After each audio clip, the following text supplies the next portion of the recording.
Video मिळवण्याकरिता subscribe करा आणि बेल आयकॉनला प्रेस करा।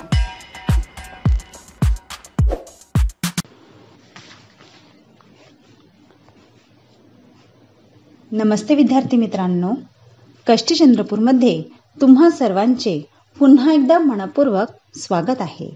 आजच्या आपल्या मराठी निबंधाचा विषय आहे आत्मनिर्भर भारत घडवण्यासाठी मी ही 5 कामे करीन। मित्रांनो, हा निबंध तयार करण्यापूर्वी मी इथे काही कच्चा आराखडा तयार केलेला आहे। तो इथे मी तुम्हाला स्क्रीनवर दिलेला आहे, तुम्ही चेक करा। चला तर मग आजच्या मराठी निबंधाला आपण सुरुवात करूया। स्वावलंबनाचा नवा दीप जळो, स्वावलंबनाचा नवा दीप जळो, भारत माता स्वप्नांना पंख लाभो, शेती उद्योग विज्ञान उजळो, भारताचा प्रत्येक तरुण सामर्थ्य दाखव, भारताचा प्रत्येक तरुण सामर्थ्य दाखव। आज आपण सर्वजण आत्मनिर्भर भारत या संकल्पनेबद्दल ऐकतो। आत्मनिर्भर भारत हा नारा केवळ शब्दापुरता मर्यादित नाही, तर तो आपल्याला आत्मविश्वासाने पुढे जाण्याचा संदेश देतो। प्राचीन काळी संपूर्ण गाव हे एक छोटे राज्य असायचे। प्रत्येक गावात विविध व्यवसाय करणारे लोक होते, त्यामुळे गाव स्वतःपुरते स्वावलंबी होते।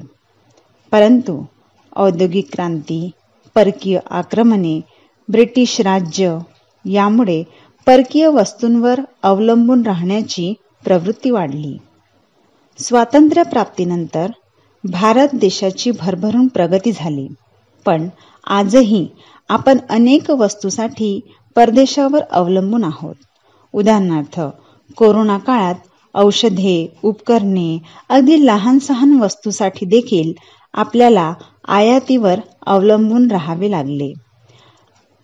आत्मनिर्भर होणे म्हणजे केवळ आर्थिक बाबतीत स्वतंत्र होणे नव्हे, तर विचारसरणी, संस्कृती, तंत्रज्ञान, शिक्षण, पर्यावरण या सर्व क्षेत्रांमध्ये स्वतःवर अवलंबून। भारत देश तरुणांचा देश आहे आणि माझ्यासारख्या एका व्यक्तीच्या छोट्याशा प्रयत्नाने भविष्यात मोठे बदल घडून येतील।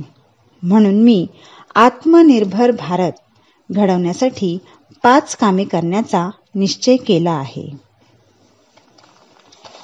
माझा पहिला निश्चय आहे मेड इन इंडिया, म्हणजे स्वदेशी वस्तूंचा वापर करीन। मेड इन इंडियाची ओळख दाटो, प्रगतीच्या मार्गावर धैर्य फुलो, ग्राम ते शहर स्वावलंबी व्हावे, नवे तंत्रज्ञान घराघरात पोहोचवावे। भारत हा जगातील एक मोठा बाजार आहे।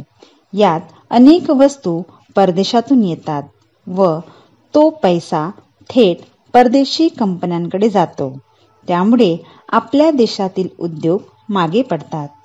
महात्मा गांधींनी खादीचा प्रसार करून स्वदेशीचे महत्त्व पटवून दिले होते। आज आपण त्या मार्गावर चाललो तर देश आर्थिकदृष्ट्या मजबूत बनेल। मेड इन इंडिया हा एक शिक्का नसून आत्मनिर्भरतेचे प्रतीक आहे। उदाहरणार्थ, मोबाईलमध्ये जिओ, मायक्रोमॅक्स, कपड्यांमध्ये फॅब इंडिया, पेन व स्टेशनरीमध्ये कॅमेलिन, मिठाई व खाद्यपदार्थांमध्ये स्थानिक ब्रँड यांचा वापर करेन। अशा छोट्या कृतीतून भारतीय उद्योगांना मोठे प्रोत्साहन मिळेल। माझा दुसरा निश्चय आहे हरित भारत, म्हणजे पर्यावरणपूरक जीवनशैली स्वीकारणे। झाडे लावावी, निसर्ग जपावा, स्वच्छ पर्यावरणाचा दीप पेटवावा, नको प्रदूषण, नको व्यर्थ वापर, ऊर्जा बचतीने होईल जीवन सुंदर, आत्मनिर्भरतेत हरित भारत उमले, शाश्वत विकासाची फुले खुलले। स्वावलंबनाचा पाया हा निसर्गावर आहे। जर आपण निसर्गाचे नुकसान केले तर परावलंबित्व वाढेल. मी झाडे लावेन, प्लास्टिकचा वापर टाळेन, पाण्याची बचत करेन आणि स्वच्छतेची काळजी घेईन. स्वच्छ भारत आणि हरित भारत या दोन्ही गोष्टी आत्मनिर्भर भारताचे आधारस्तंभ आहेत. पर्यावरण टिकवल्याशिवाय आत्मनिर्भरता शक्य नाही. Skill India. कौशल्य विकासाला प्राधान्य देईन. श्रमाची कदर, ज्ञानाची साथ. कौशल्य विकासाने खुलो जीवनाची वाट. स्किल इंडियाने मिळेल नवीन दिशा. भारत बनेल सामर्थ्यवान विश्वाचा नेता. आजच्या युगात फक्त पुस्तकातील ज्ञान पुरेसे नाही.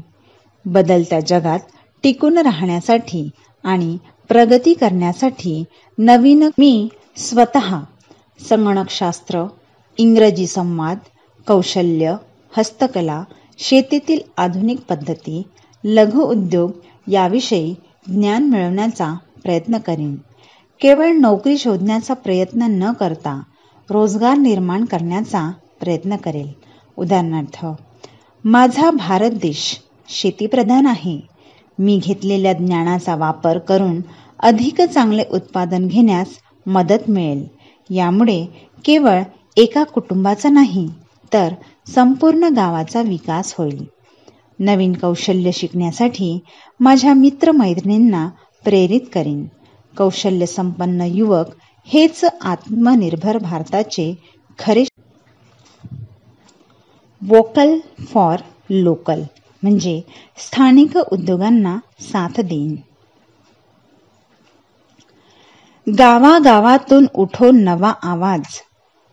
गावागावातून उठो नवा आवाज. स्वदेशी वस्तूंना मिळो सन्मान खास. नको परदेशी वस्तूंचा मोह. भारताचा ब्रँड जगात उठो दिमाखात. भारताचा ब्रँड जगात उठो दिमाखात.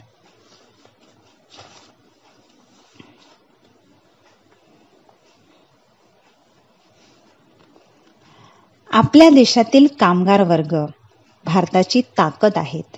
त्यांना जर आपण साथ दिली नाही आहे की मी स्थानिक लोकांच्या वस्तू खरेदी करीन. उदाहरणार्थ, मातीची भांडी, हातमागावरील कापड, गावातील शेतकऱ्यांचे धान्य, कारागिरांनी तयार केलेली सजावटीची साधने यांना प्राधान्य दिले तर वोकल फॉर लोकल ही संकल्पना प्रत्यक्षात येईल व स्थानिक अर्थव्यवस्था मजबूत होईल.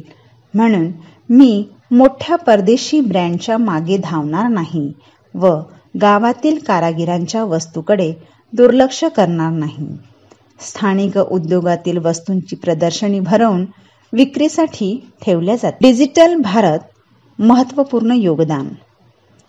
शेतीपासून उद्योगापर्यंत जाळं विणलं. ग्रामाग्रामात तंत्रज्ञानाचं सूर्योदय झालं. ई शिक्षण, ई व्यवहार, नवी ओळख मिळे.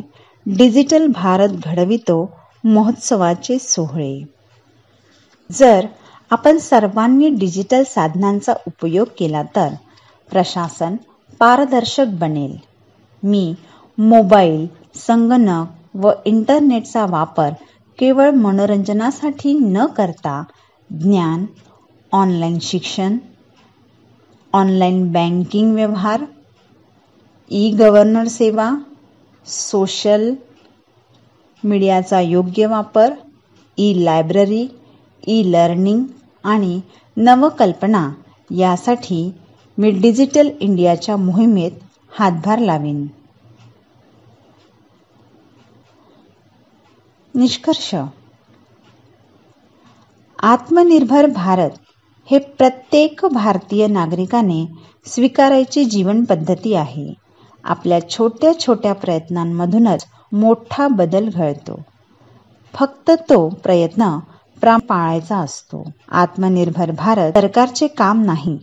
प्रत्येक नागरिक आत्मनिर्भरतेविषयी जागृत झाला तर भारत आत्मनिर्भर होणे हे स्वप्न न राहता वास्तव बनेल. धन्यवाद विद्यार्थी मित्रांनो.